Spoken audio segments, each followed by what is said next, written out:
All right, so I created a step-by-step guide on building wealth for beginners. 9 different steps. If you don't know anything about money, you don't know anything about investing, anything like that, saving money, take this series, go step-by-step in order. My name is Mike. I'm a 25-year-old with a multiple six-figure net worth. I'm a money coach, and I help you personalize your lifestyle and create and build wealth. I help you budget, all that. So we'll start with number one. You need an emergency fund of at least 1 to 2 months. Make sure you have at least 1 to 2 months saved, because life's going to happen. Life's going to get in the way. Your car is going to break down. Something's going to happen. And if you don't have any money, you're going to have to put it on a credit card, and you're going to have to pay a lot of interest. So have at least a month, 2 months saved in case you lose your job. Whatever happens, you got some money. After you got some money, go ahead and invest in your 401k up to the match. You have to make sure that you are investing, because you need as much time as possible to build as much wealth as possible. So if you're too busy, saving and paying off debt, and you're not investing, you're not going to be able to build that much wealth because you're running out of time. Make sure you invest up to the match for now, and this is why, because number 3 is about to happen. You need to pay off your high interest debt. And the reason you need to do this is because you are getting absolutely killed with your credit cards. 22% interest rate, that's death. 18% interest rate on your car note, death. You're literally getting destroyed, and the companies are taking all your money. If all your money is going towards debt, you're never going to be able to build wealth. So if you have a mortgage at 2 or 3%, I would just keep it there. But anything above like 6 or 7%, you got to start paying that off.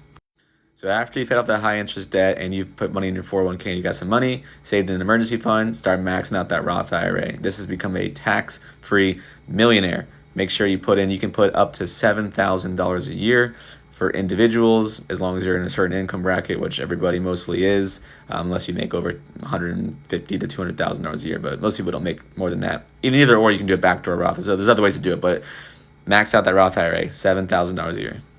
All right, next, now you're going to pay off all your consumer debt, whether it's 4% or 3% or whatever it is, anything but the home, because the home is a large purchase. It's going to take you years to pay it off, so I wouldn't even try to pay it off. But all that consumer debt, credit card debt, student loan debt, you got personal debt, you owe your brother money or whatever it is. You got all kinds of debt, and every time you get paid, you got to pay somebody else. So pay that off, so every time you get paid, you got money in your pocket, because you can go ahead and invest more and spend more. Number 6.